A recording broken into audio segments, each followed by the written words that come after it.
Narito na nga kami sa Butuan City. Na-cancel kasi yung flight namin again sa Surigao.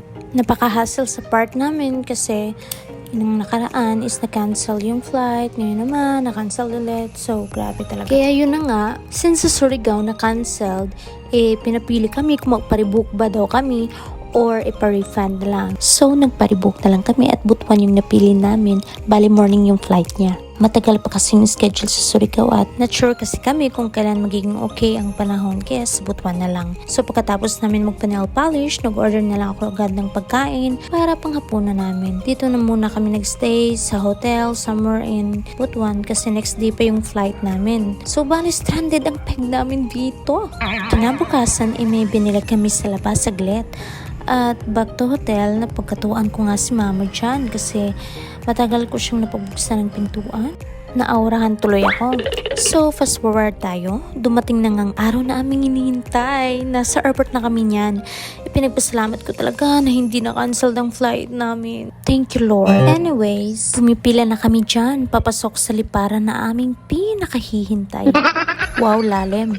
Napakaganda nga ng panahon. Sana always. At ang putla nga ng itsura ko dito, mga sis. At napansin ko lang, ang seryoso pala ni Papa, no? Focus lang talaga siya sa goal niya. Ayun na nga, nakasakay na kami. Sinabihin ko nga si Papa na smile pa kasi nagvi-video ako. Pero olats talaga.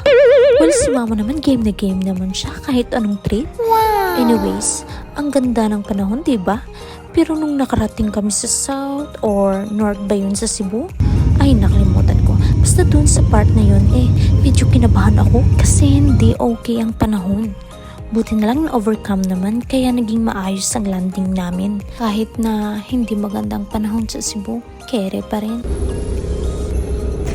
Paglabas namin, sasakay pa pala kami sa minibus para ihahatid kami mismo dun sa mismong port niya talaga. Ang lawak pala talaga ng airport ng Cebu. Parati nga akong nire-remind ng asawa ko na magtanong sa SIM card o magbasa sa every section baka kasi daw mawala kami. Habang hinihintay na nga namin dyan ang iba naming maletang dala, trinay kong kinuntak yung taxi na dapat namin sasakyan. Nagka-miscommunication nga lang kaya ayun naghanap na lang kami ng ibang taxi na aming masasakyan papuntang hotel. At nakasakay na nga kami. Napansin ko lang ang layo pala ng tutulayan namin galing airport, no? Parang binibilang ko bawat segundo kung kailan kami makakarating. Not feeling well na kasi ako dyan. Parang may lalabas. Char. Susuka lang naman, ganun. Naabutan pa talaga kami ng malakas na ulan. Buti na lang tumila ng konti. Saktong-sakto nga nakarating na kami sa aming tutuluyan.